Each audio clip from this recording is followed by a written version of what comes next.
हमने last class में हमने पढ़ा था क्लास 1 से साधारण सर, जिसमें हमने पढ़ा था कंपीलर और गौरी प्रश्न।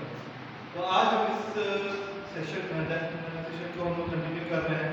तो इसमें हम आपको पढ़ेंगे नवसाधन और कपट। तो नवसाधन क्या है? नवसाधन होता है अमोनियम क्लोराइड। तो इसका संस्कृत नाम जो है नवसाधन है, हिंदी नाम है नवसाधन, इंग्लिश नाम है अमोनियम साल्ट और केमिकल नेम है अमोनियम क्लोराइड। और इसका जो केमिकल साइन जो है वो है NH4Cl। NH4Cl इसका केमिकल फॉर्मूला है, ये केमिकल साइन है। इसको हम कहते हैं अमोनियम क्लोराइड।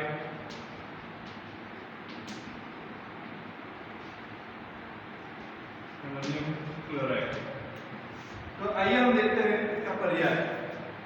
तो पर्याय में यह बोला गया है कि नवसाधरो नवसाधर तथैव नवसाधर निर्साधो निसारश्च नरसारश्च कृतिता किट्टचारो निगितस्तथैव नरसाधर चुलिका लवण ख्यातम चुलिका लवणश्च तथा। प्रस्तरमणि 14/1 से 2 में ये बोला गया है कि नवसार नव्यसार नवसाधर निर्साधर निर्सार नरसार किट्टचार नरसाधर चुलिका लवण और चुलिका लवण। तो इसका इतिहास, आइए इतिहास क्या है। तो 8वीं शताब्दी के बाद से रस शास्त्र के ग्रंथों में इसका उल्लेख मिलता है, इसका प्रचुर मात्रा में प्रयोग भी होता है। और इसका जो परिचय है वो रसशब्द समुच्चय के अनुसार कलील और पीलू वृक्षों के काष्ठों को जलने पर जो छाल उत्पन्न होता है वह कहलाता है नवसार। और ईंटों को जलाने पर जो पीला सा सफेद और हल्का लवण प्राप्त करते हैं इसको नवसाधर तथा चुलिका लवण कहते हैं। और नवसाधर श्वेतवर्ण का दानेदार लवण होता है, जीवा पर रखने पर शीतलता एवं लवण कटु रस की अनुभूति कराता है और जल में शीतलता से घुलकर जल को शीतल करता है। इसकी प्राप्ति स्थान, तो इसकी प्राप्ति स्थान में यह है कि खनिज रूप में इटली के सिसली ज्वालामुखी पहाड़ के समीप मिलता है और मध्य एशिया, मिश्र, यूरोप तथा भारत में पंजाब, हरियाणा, राजस्थान और गुजरात में प्रचुर मात्रा में इसकी प्राप्ति होती है। अब आइए हम नवसाधन के भेद को देखें। तो नवसाधन के भेद आयुर्वेद प्रकाश के टीकाकार के अनुसार इसे 2 भेद में माना, इसे 2 भेद में विभाजन किया। तो पहला जो है कृत्रिम और दूसरा है खनिज। अब इसके बाद आता है नवसाधन का शोधन। नवसाधन का शोधन हम कैसे करते हैं? तो नवसाधन के शोधन के लिए ये बोला गया है कि नवसारंतु सलिले त्रिगुणे द्रावेत विभिषका वस्त्रपूतम तथा कृत्वा भाजने स्थापते तथा चुलिकायां निधाय पचे त्रिवाग्नि नाभृशम जल शुष्के तलस्तश्च निसारम विमलम हरे। तरस्तरंगणी 14/3 से 4 में ये बोला गया है एक बार नवसाधन को 3 गुना जल में घोलकर वस्त्र से छानकर पात्र में रखकर पुनः पात्र को चुलिका यंत्र में चढ़ाकर तीव्र अग्नि से पाक करने पर जल पूर्णतः शुष्क हो जाए तो वह हम प्राप्त करते हैं शुद्ध नवसाधन। तो नवसाधन की गुण, तो आयुर्वेद प्रकाश व रस समुच्चय के अनुसार यह स्वर्णशोधन, शंखद्राव रस निर्माण विधि, जारण के भारत के जारण क्रम में उपयोगी व शोषनाशक एवं त्रिदोष में होता है। और यह स्निग्ध, सूक्ष्म, लघु, तीक्ष्ण, उष्ण, पाचक, सारक, जठराग्नि, प्रदीपक व प्रिय रोग, गुल्म, आदमान, कफ विश्लेषण, विषनाशक, धातुओं को पिघलाने वाला, नेत्र हृदरोग इत्यादि होते हैं। अब इसके बाद आता है इसकी मात्रा। तो इसकी मात्रा में रस के अनुसार यह बोला गया है द्विगुंजा अष्टगुंजगीतं तु नवसादर प्राणाचार्य प्रयोजित बल का कालाध्य वृक्ष। तो बल एवं काल का विचार करते हुए इसे 8 रति तक प्रयोग करना चाहिए। द्विगुंजा और 8 गुंजा का जो प्रमाण है वो सेम होता है। और नवसादर की योग, नवसादर के मेन जो प्रमुख योग है वो है श्वेत परपटी, शंखद्राव, स्वर्णभंग और वृश्चिक दंश। और नेक्स्ट है, इसके बाद आता है कपट। हम इसको बोलते हैं, कॉमन भाषा में हम बोलते हैं कौड़ी। तो इसका नाम जो संस्कृत नाम है कपट है, हिंदी है कौड़ी, अंग्रेजी नाम है कौड़ी और मेरिन शेल। मेरिन शेल इसलिए बोला गया है कि मेरिन मीन्स होता है समुद्र। समुद्र में पाया जाने वाला जंतु इसके ऊपर हार्ट शेप का होता है और वो जब निकल के सूख जाता है, वो अच्छी तरह से सूख जाता है, जो उसका जो पृष्ठ भाग जो हमें प्राप्त होता है वो कहलाता है कौड़ी। तो पर्याय में ये बोला गया है वराटको वराटश्च वराटी च वराटिका कपटिका कपटश्च कपटी च कपटिका बालकीर्णशापि चरो वयश्च चराचरा वराटकम वराटम च कपर्द निगति। तो रसतंगड़ी 12/82 to 83 में ये बोला गया है वराटक, वराट, वराटी, वराटिका, कपटिका, कपर्दक, कपर्द, कपर्दको, कपर्दिका, बालकीर्ण, चर और चराचर इसके पर्याय माने गए हैं। इसका इतिहास, तो इस इतिहास में ये बोला गया है कि भारतीयों को अति प्राचीन काल से कपर्दिका का ज्ञान है, क्योंकि हम देखते हैं रामायण, महाभारत इत्यादि जो समय के जो बने थे, तो और उससे पहले भी जो देवी देवता वगैरह जो थी, और उसके बाद भी अंग्रेजों के जमाने में भी चौसर का गेम खेला जाता था जो कपट से खेला जाता, कौड़ी से खेला जाता। तो इसलिए भारतीयों को इसका बहुत पहले से ही इसका ज्ञान। तो चिकित्सार्थ इसका प्रयोग सबसे प्रथम चरक संहिता में मिलता है। शास्त्र में पारद चारण क्रम में उपायदेयता के कारण साधारण रस में इसको गिना गया। तो परिचय में ये बताया गया है कि वराटिका मोलस्का वर्ग, मोलस्का जाति, यानी एक प्रकार से समुद्री प्राणी का एक जाति होता है मोलस्का, जिसकी बाहरी एवं पृष्ठभाग कवच के समान होती है। तो ये समुद्र एवं बड़े जलाशयों में प्राप्त होता है। इस कवच के भीतर स्थित मोलस्का वर्ग के प्राणी को जल में उबालने पर भीतर प्राणी की मृत्यु होकर सिकुड़ जाता है, जिसे अलग करके शेष पृष्ठभाग कवच का संग्रह कर लिया जाता है, जिसे वराटिका कहते हैं। अब इसके बाद आता है प्राप्ति स्थान। तो सभी देशों के समुद्रों एवं बड़े बड़े जलाशयों में इसकी प्रचुर मात्रा में प्राप्ति है।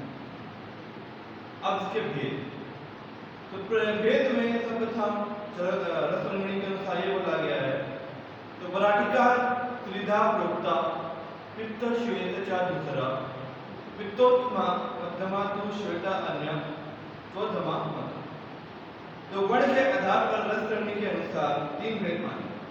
तो पहला जो पित्त है वो उत्तम है, दूसरा श्वेत है जो मध्यम है, जो तीसरा है वो दूसरा है वो कहलाता है, वो होता है अधम। तो इसके अनुसार आर्थिक प्रकाश के अनुसार एक और बोला गया है वराटिका त्रिधा प्रोक्ता श्वेता श्वेता अपरा। तो आयुर्वेद प्रकाश के अनुसार श्वेत, रक्त और पित्त 3 प्रकार के माने। अब इसके बाद आता है रसरंगणी के अनुसार, रसरत्न समुच्चय के अनुसार। तो पित्ताभा ग्रंथिका पृष्ठे दिव्य विद्या वराटिका रस वैद्य विनिष्ठा सचराचरा संहिता सार्धनिष्ठ भरा श्रेष्ठा निष्ठ भारा च मध्यमा पादो निष्ठ भारा च कनिष्ठा परिहिता। रसरत्न समुच्चय के अनुसार 2 भेद बताए गए हैं। वराटिका पित्तावर्ण का होता है, जो पृष्ठभाग ग्रंथि दम्भगोल होता है। वराट गुरु स्वभाव वाली और श्रेष्ठ पित्तवर्धक होती है। अब वराटिका के 3 भेद फिर से माने गए हैं रसरत्न समुच्चय के अनुसार। तो इसमें 1.5 निष्ठ को माना गया है 6 माशा,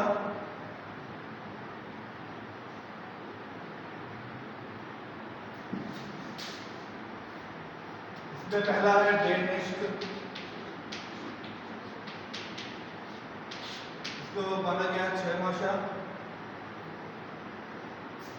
जो उत्तम होता है। दूसरा है एकनिष्ठ,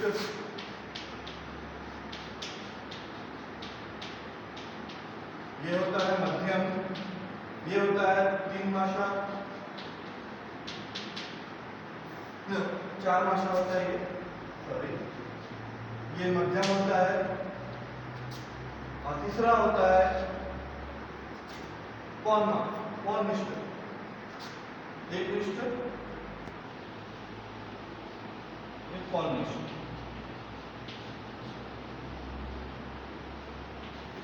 ये होता है 3 माशा, ये होता है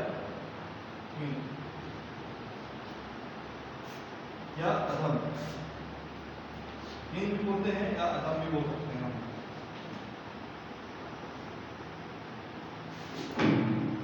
अब इसके बाद आता है ग्राह्य वराटिका। तो ग्राह्य वराटिका में ये बोला गया है कि दृग्विंता स्वर्णवर्णा पृष्ठे च ग्रंथिला तथा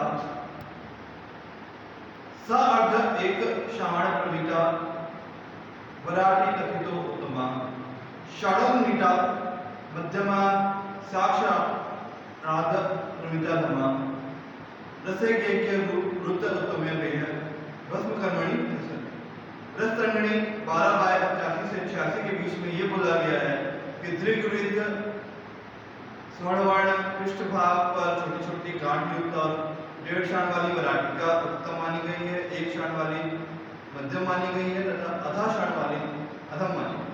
भस्म कार्य के लिए 1.5 शाण वाली वराटिका श्रेष्ठ है। अब वराटिका की शोधन, तो वराटिका की शोधन में एक विधि बताई गई है जो अलग अलग प्रकार से बताई गई है रसत्व समुच्चय और रसरंग के अनुसार।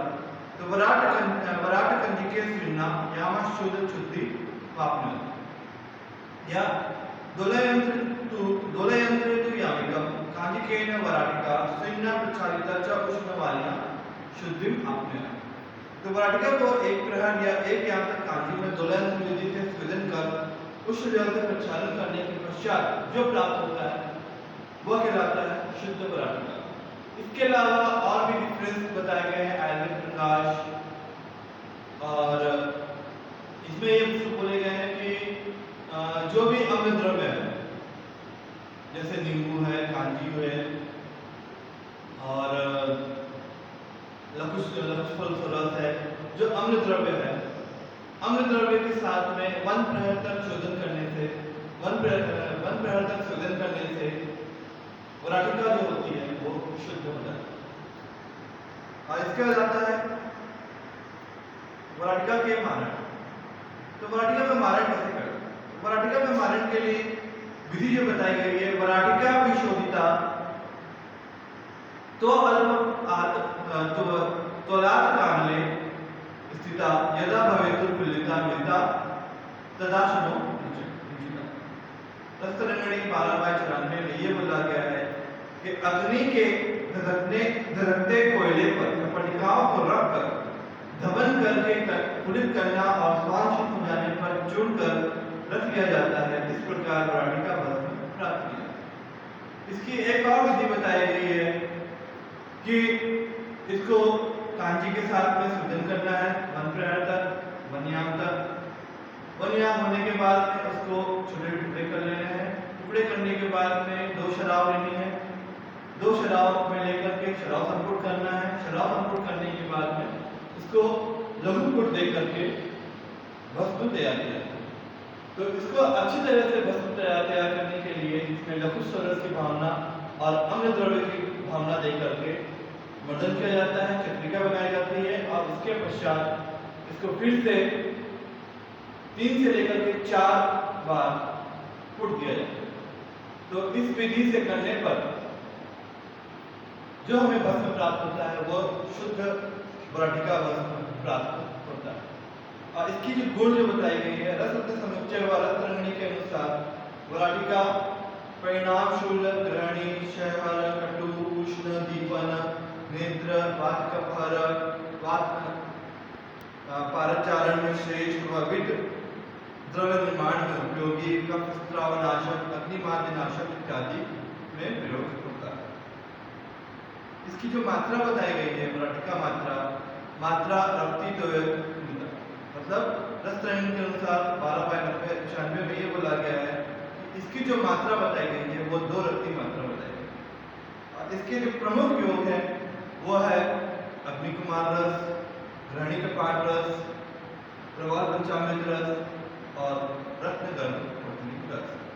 इस तरह आज हमारा क्लास से जो 2 टॉपिक हमने पढ़ा वो पढ़ा हमने नवसाधन और कपटिका। धन्यवाद।